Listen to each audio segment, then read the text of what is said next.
Monsieur le ministre, vous venez de suivre ce reportage. Comment vont les trois pays de l'AES sans la CEDEAO? Merci beaucoup. C'est vrai que ce reportage nous ramène beaucoup de souvenirs.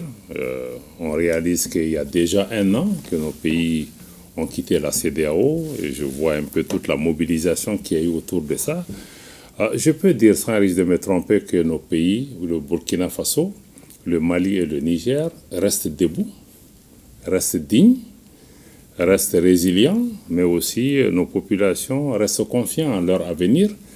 Avancent avec détermination pour la réalisation de leur pleine souveraineté, parce que nos chefs d'État, ce qu'ils ont fait, c'est de reprendre en main les destinées de notre pays et aussi empêcher quiconque d'utiliser notre appartenance à une organisation.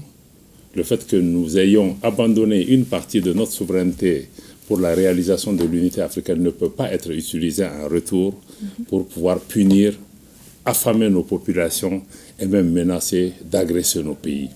Depuis, nos pays aussi s'organisent aujourd'hui. Ce n'est pas qu'une réponse à la CEDEAO, mais nous avons décidé de faire ce que nous voulons et dans le cadre de l'AES en essayant de recréer une nouvelle forme de solidarité qui se fait dans le respect, qui se fait dans la complémentarité, qui se fait aussi dans l'union et l'unité de nos peuples pour se lever ensemble, combattre l'insécurité à travers la défense et la sécurité, mais aussi permettre à nos pays de parler d'une seule voix à travers notre action diplomatique, mais aussi renforcer les actions de développement sur le terrain pour pouvoir cimenter nos différents pays.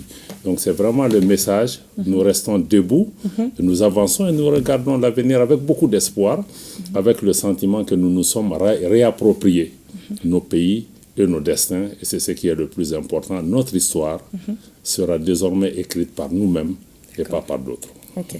Alors, Monsieur le ministre, vous venez de participer à une rencontre avec vos homologues à Ouagadougou sur les relations entre l'AES et la CEDEAO. Quelles sont les principales issues de cette rencontre? Bon, vous savez, cette rencontre de Ouagadougou n'est pas une première. Vous savez, depuis la mise en place de la Confédération des États du Sahel, vous savez, la diplomatie constitue un des piliers importants. Nous avons des échanges réguliers et toute l'année, nous avons travaillé sur un certain nombre de questions. Maintenant, la rencontre de Ouagadougou avait pour objectif essentiel, prenant acte aussi des évolutions qu'il y a eu dans notre région et du fait que ça fait un an que nous sommes sortis de la CEDEAO et que nous essayons nous-mêmes d'aller dans la direction que nous avons choisie, c'était de pouvoir finaliser l'approche qui a été adoptée entre nos trois pays par rapport à la gestion de nos rapports avec la CEDEAO, mais d'entité à entité. C'est-à-dire que comment l'AES va établir ses relations avec la CEDEAO. Et dans ce contexte, vous savez qu'on a perdu près de 11 mois après notre sortie. La CEDEAO n'avait pas réalisé, n'avait même pas pris au sérieux notre sortie. Et je pense qu'il y a eu des tentatives plus ou moins heureuses ou malheureuses de pouvoir nous faire revenir. Et tout ça, ça nous a fait perdre du temps pour finalement réaliser de leur côté que notre décision était définitive. Et à partir de cet instant, le 13 janvier, nous avons reçu un courrier de la commission de la CEDEAO proposant des discussions. Nos pays n'ont jamais été fermés. D'ailleurs, sous la direction de nos chefs d'État, le président Goïta du Mali, le président Traoré du Burkina et le président Tchani du Niger, il a été convenu d'accepter cette main tendue et d'aborder la discussion collectivement en tant que Confédération des États du Sahel avec la CEDEAO pour pouvoir nous mettre d'accord sur les arrangements à mettre en place pour une coexistence pacifique des deux organisations, mais surtout travailler à la préservation des intérêts de nos populations. Donc c'était vraiment l'objectif essentiel de la réunion de Ouagadougou, de vraiment pouvoir aller dans une approche collective des échanges pour parvenir à un accord. D'accord. Alors, vous avez tantôt parlé de tentatives pour vous faire revenir. Est-ce que vous avez envisagé des négociations à ce stade? Si oui, concrètement, sur quel volet? Madame, il faut réaliser d'abord que nos pays sont sortis de la CEDEAO le 28 janvier 2024. Je le répète, le 28 janvier 2024, il y a un an.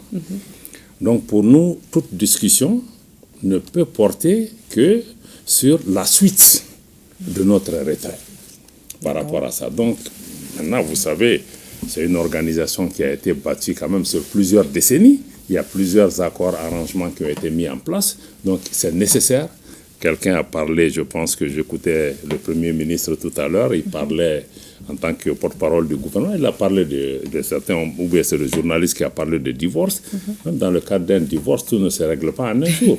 Je crois qu'il y a la garde des enfants, il y a beaucoup de choses. Donc ce sont ces discussions que nous devons avoir pour pouvoir avoir des accords nécessaires. Moi, je crois à partir du moment où ils viennent maintenant pour pouvoir discuter des suites données à notre retrait et que nous-mêmes, nous sommes dans la disposition de discuter pour faire avancer les intérêts de nos populations, je reste confiant que nous allons trouver les terrains d'entente nécessaires qui puissent préserver la stabilité et la quiétude, la stabilité de la région, mais aussi la quiétude de nos populations.